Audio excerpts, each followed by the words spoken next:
Olá, participantes do primeiro ciclo de palestras online do IFMT Campus Lucas do Rio Verde. Meu nome é Alexandre dos Santos, eu sou professor do curso de Engenharia Florestal do IFMT Campus Cassis e também professor do programa de pós-graduação em Propriedade Intelectual Profnit do IFMT e também professor do programa de pós-graduação em Entomologia da Universidade Federal de Lavras. Hoje eu vou trabalhar com vocês a temática como registrar patente e proteger seu produto biológico. Né? Quando eu pego um invento, uma ideia minha de bancada, aí alguma ideia que eu tive na área de biotecnologia e transformo isso num objeto de propriedade intelectual, numa patente, tá? É essa temática aí introdutória que eu vou trabalhar com vocês hoje. Bom, produtos biotecnológicos aí tem como base a biodiversidade, tá? E o próprio Ministério do Meio Ambiente diz que o valor econômico, tá, dos produtos aí oriundos de atividade agrícola, pecuárias, pesqueiras e florestais, tá, podem representar até 33 milhões de dólares anuais. Tá? Isso aí representa mais da metade do PIB mundial. Aí um trabalho aí de 1996, mas muito recente ainda, que associa aí a nossa biodiversidade à produção de fármacos, tá? Aí faz uma estimativa, né, que só os compostos oriundos de plantas podem originar vendas aí no valor de 40 bilhões de dólares por ano. Mas como transformar essa biodiversidade em produtos intelectuais?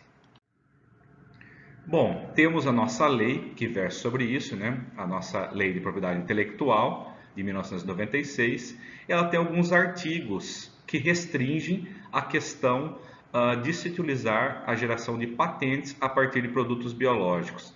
Temos o artigo 10 e o artigo 18, que eles explanam que não se considera invenção, ou seja, não se considera patente e nem modelo de utilidade, toda ou qualquer parte de seres vivos naturais e materiais biológicos encontrados na natureza, ou ainda que dela isolados, inclusive o genoma ou germoplasma de qualquer ser vivo natural e os processos biológicos naturais. Ou seja, há um entendimento simples dessa lei, de certa forma não podemos patentear nada que é biológico, mas vamos explicar aí os meandros que estão por trás da lei de propriedade intelectual.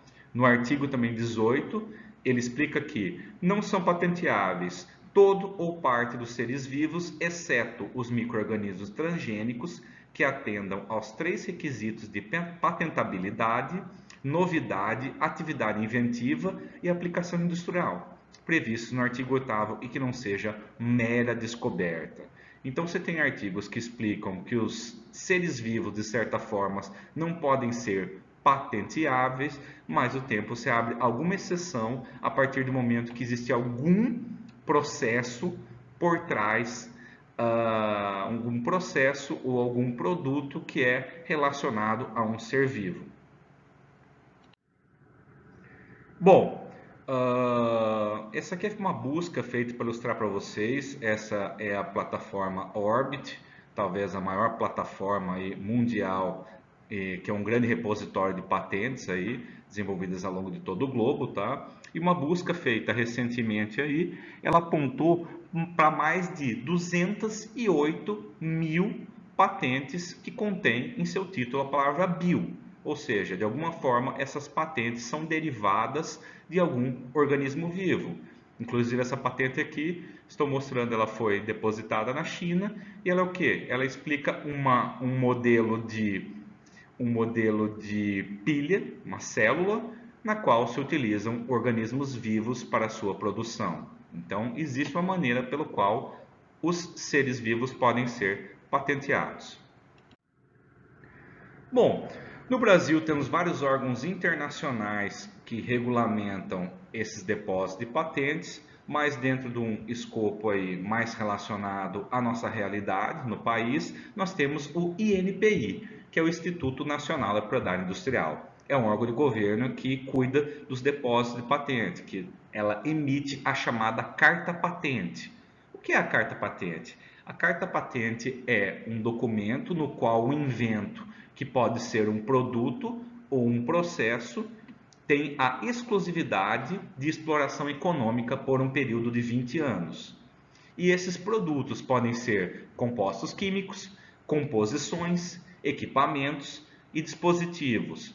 Os processos podem ser aplicações, métodos de produção, dentre outros, tá? Temos que essas duas categorias que formam os produtos e processos estão relacionados aos produtos serem as coisas materiais e os processos, as coisas estão mais relacionadas no campo de como executar alguma coisa. As composições, como funcionam as patentes de composições do ponto de vista do INPI, tá? Temos um exemplo de uma patente aqui, na qual o autor utilizou a composição de extratos de planta para tratamento de abuso de opioides e álcool, tá? O que esse autor da patente fez? Ele utilizou partes de um vegetal do gênero Raphanus, que é o rabanete, comum que a gente encontra no supermercado. Ele utilizou partes do cacau, que é do gênero Theobroma, e utilizou nessa mistura também a passiflora, que são as flores do maracujá. Então, ao ele misturar esses compostos biológicos juntos, ele notou que existia uma ação aí para tratar pessoas que tinham aí vício por opioides e álcool. Nesse caso, ele utilizou seres vivos, mas ele conseguiu utilizar uma mistura, uma composição de seres vivos que não era conhecida antes, que tem uma eficiência do seu efeito provada cientificamente. Então, neste caso, se caracteriza como uma patente. Um composto químico. Aqui uma outra patente de um composto químico, que é o uso de compostos isolados da Rédia brasiliensis na prevenção ou tratamento de doenças, tá? Então, eles, através de estudos científicos, conseguiram isolar o composto que tem essa bioatividade para o tratamento de doenças. Então, essa molécula conhecia esse vegetal, mas não sabia qual a molécula exatamente ia ser feito. Uma vez que eles categorizaram esse composto químico, aqui empregaram uma técnica, né? Uma técnica na qual eles conseguiram isolar esse composto, tá? E eles, uma vez que isolaram os compostos, conseguiram reivindicar a associação desse composto com uma determinada lista de doenças. Então, também, apesar de ser um composto existente entre um ser vivo, eles conseguiram provar essa relação de casualidade com doenças específicas e esses autores conseguiram proteger, então, a sua patente. Agora, além dos compostos químicos e composições, temos os processos. Então, os processos descrevem métodos para o qual se atinge uma finalidade que antes não era conhecida. Como, por exemplo, temos essa outra patente depositada no INPI, que é um processo de desidratação de compostos orgânicos e produtos, compreendendo compostos orgânicos desidratados, tá? Então, tem várias fases que envolvem calor, envolvem destilação, um passo a passo que antes não era conhecido. Se qualquer outra pessoa utilizar um processo de desidratação desses compostos orgânicos usando este mesmo método, esse mesmo processo, isso é de propriedade intelectual desses autores. Então podemos ver que, apesar dos artigos 10 e 18 da lei restringirem os seres vivos, se você consegue achar na mistura desses seres vivos, na mistura de partes desse ser vivo, alguma relação de casualidade que era desconhecida antes, ou se você faz um processo, mesmo utilizando partes de seres vivos, isso sim pode ser caracterizado como uma patente. Bom, toda patente nasce da chamada invenção inédita. E a invenção inédita é aquilo, a ideia que vocês têm, o insight que você tem, isso que eu estou fazendo é novo. Mas existe um processo no qual você precisa provar que isto é novo, tá? Onde você faz a chamada busca de anterioridade. Muitas vezes somos traídos pela ideia da qual tivemos essa ideia primeiro, ou essa ideia original é nossa. Não é possível que alguém pensou nesse mesmo assunto. Só que quando a gente faz uma busca de anterioridade, a gente esbarra em outras patentes que são muito similares, se não com a mesma ideia que nós tínhamos. Então a busca de anterioridade é justamente para saber a minha ideia, o meu invento é inédito, tá? E as principais plataformas, aí, bancos de dados de buscas, é o próprio site NPI, onde você consegue fazer buscas até por partes de uma palavra, e nessas buscas de NPI você consegue encontrar se tem patentes já relacionadas com o seu invento. Tem aquela plataforma, eu sei para você, está lá, o Orbit Intelligence, que é talvez a maior banco de dados hoje de patentes que existe internacional. E tem outros repositórios, como o repositório da União Europeia, o SpaceNet, tem o WIPO também, que é uma organização internacional para propriedade intelectual que lista produtos e patentes existentes. Tem também a plataforma dentro do Web of Science, que chama Durant, e essa plataforma também lista. Então você primeiro tem que fazer uma prospecção de anterioridade para saber se sua invenção é inédita ou houve uma chamada convergência coletiva. É quando alguém aqui no Brasil, em alguma parte do mundo, já teve essa mesma ideia que você e esse produto está protegido, então no caso ele não é inédito. Uma vez vencida essa barreira, eu fiz uma busca de anterioridade, não existe nenhum invento similar ao meu, então o trabalho seu é considerado inédito, é considerado original. Então descarta-se a teoria da convergência coletiva e aí você pode começar a pensar em como transformar essa sua invenção em uma patente. Bom, a patente nasce do chamado pedido de patentes, tá? E aqui cabe ressaltar que a estrutura e o formato do pedido de patentes é regulamentado pelo artigo 19 daquela mesma lei, a LPI, a Lei de Propriedade Intelectual, e por duas instruções normativas aí que regulamentam esse pedido de patentes. O pedido de patentes, diferentemente a gente está acostumado com os resumos de congresso, com os artigos científicos, com os relatórios aí de projetos de inovação tecnológica, com os projetos de pesquisa, né, aplicada, ele é um documento bem específico. E a própria normatização diz que o pedido de patente é um documento claro, preciso e que tem uma formatação particular e peculiar que vamos discutir aqui, tá? Então, vocês como inventores, tá? Vocês como inventores fazem um pedido dessa patente, pensando no depósito dela a nível nacional no Brasil. Esse pedido é encaminhado, vou explicar posteriormente os trâmites, junto ao INPI.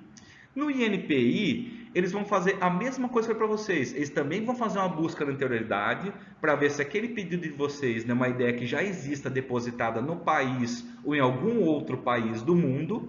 E essa etapa é chamada de análise técnica. Eles vão ver se o texto foi escrito conforme diz a normatização. E existem duas opções para análise técnica do pedido de patente de vocês. Ou a patente de vocês é concedida, ou ela pode ser não aceita ou indeferida. Se bem que se ela for não aceita ou indeferida, cabe também recursos, vocês vão fazer a defesa da ideia de vocês, passa por uma análise técnica e ela pode ser de novo indeferida ou dependendo de como vocês fizeram a argumentação, mostraram a novidade na patente de vocês, essa patente pode ser concedida. Então, de um invento até a patente, vocês têm que passar primeiro por essa etapa do pedido de patentes, obviamente depois de ter passado pela etapa de busca de anterioridade.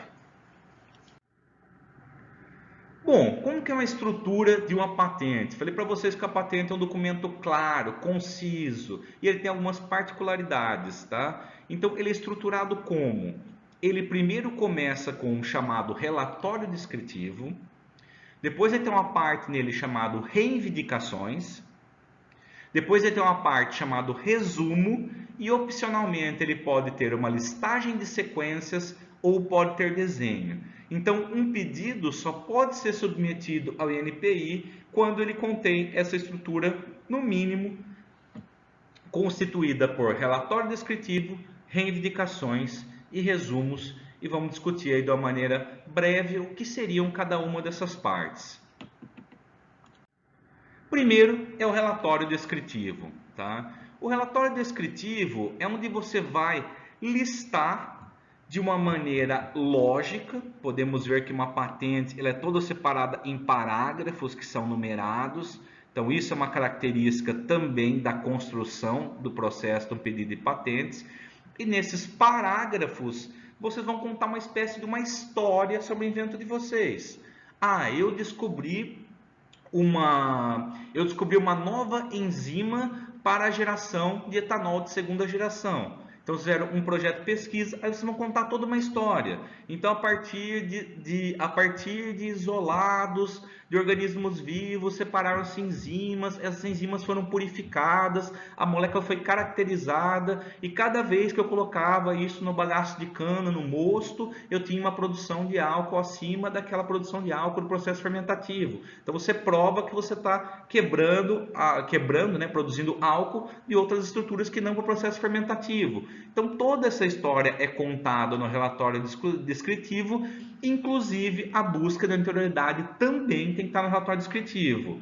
Você vai ter que listar todas as patentes já existentes que também, no caso, fizeram estudos enzimáticos para a produção de álcool de segunda geração. Tá?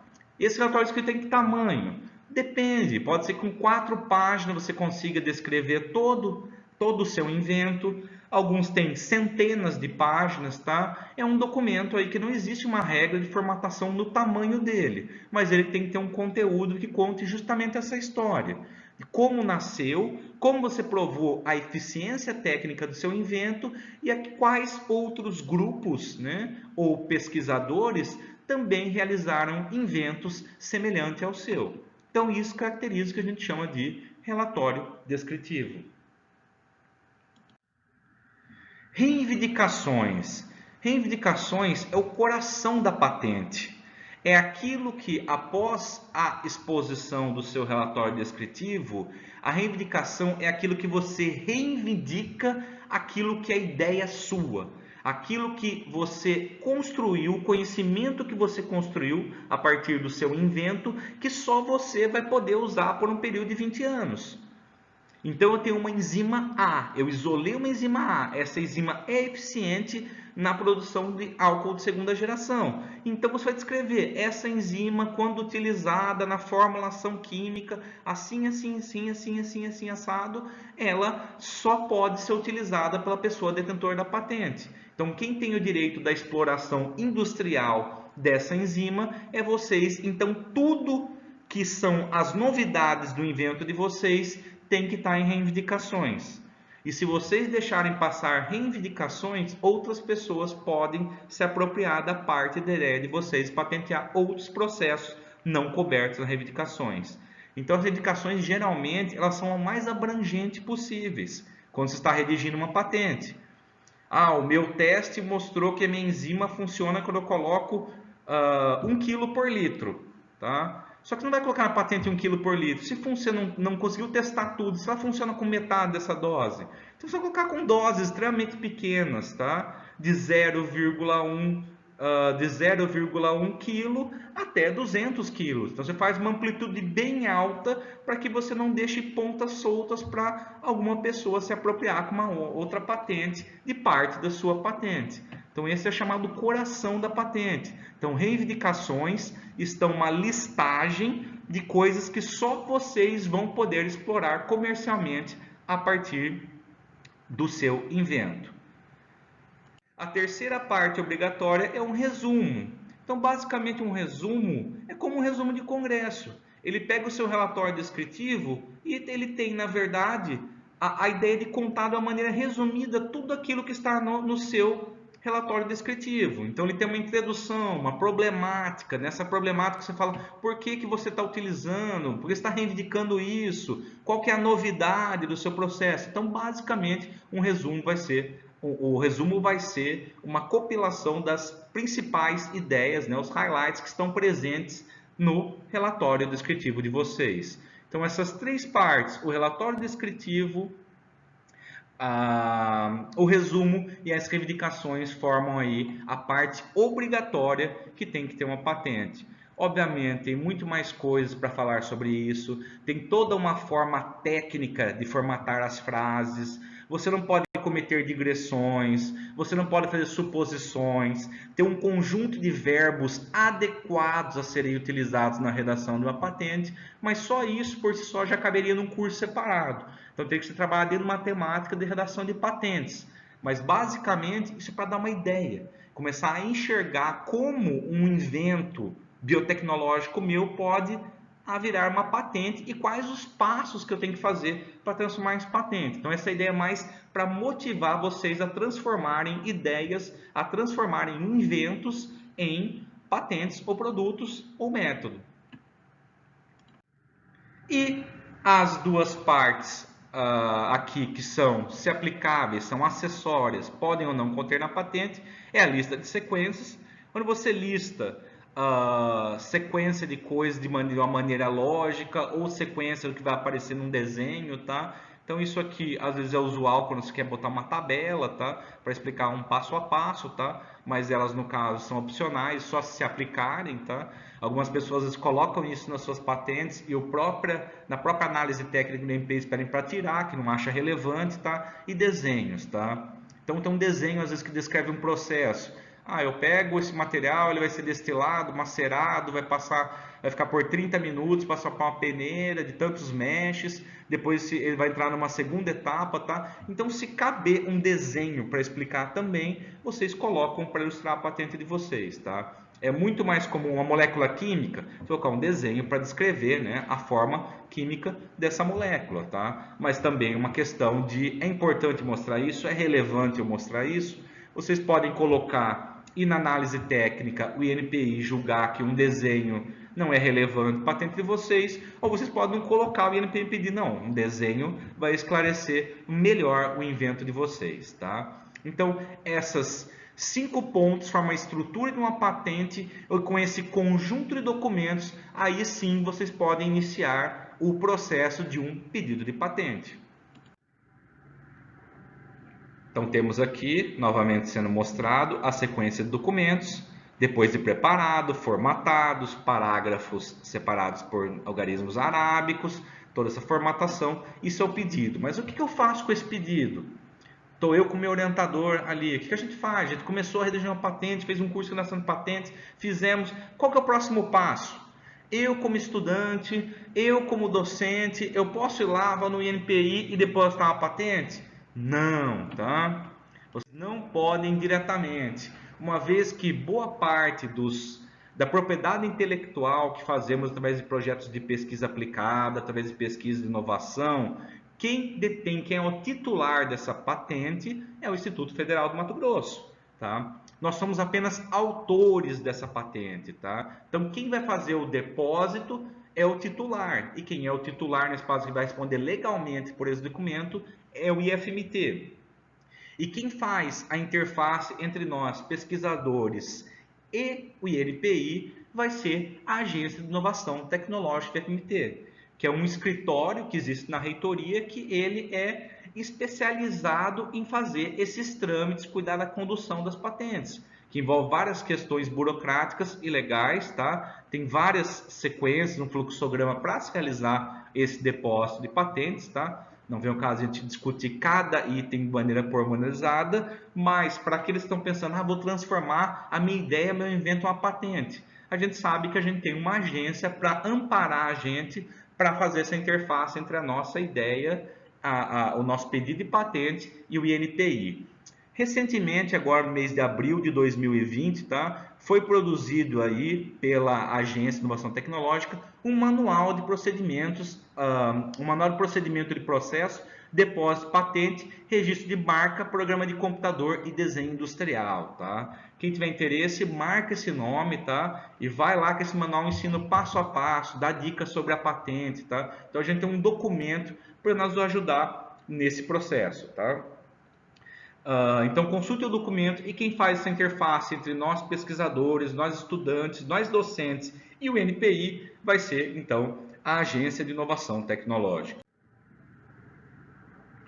Bom, Queria apresentar de maneira resumida para vocês, para despertar o interesse, tá? Aqueles, eu tenho uma boa ideia, eu já fiz alguma ideia, mas eu quero participar de edital, de inovação tecnológica, eu quero produzir um invento. São muitas as áreas possíveis que podem gerar novos produtos tecnológicos dentro das nossas pesquisas. Então a ideia justamente era um bate-papo com vocês para trazer para dentro, para mostrar que a patente não é algo impossível de ser adquirido, tá? E que muitos dos trabalhos de vocês podem ser desenvolvidos aí no campus Lucas do Rio Verde, voltados para a produção de novos produtos tecnológicos. Bom, acho que vários pontos aí, por ser um assunto mais introdutório, caberia a gente discutir vários passo a passo que tem aí por trás disso, mas eu acho que para despertar o interesse em vocês, acho que vale a pena. Procurem os materiais, vai estar disponível para vocês a apresentação, tá? Vai estar disponível para vocês aí futuramente para consultas, tá? Que isso consiga motivar vocês no desenvolvimento de novos produtos intelectuais, tá? Muito obrigado pela atenção de vocês e ao final de todas as apresentações vai ter um ciclo de discussões ali e venham com numerosas perguntas. Muito obrigado pela atenção de vocês. Até mais.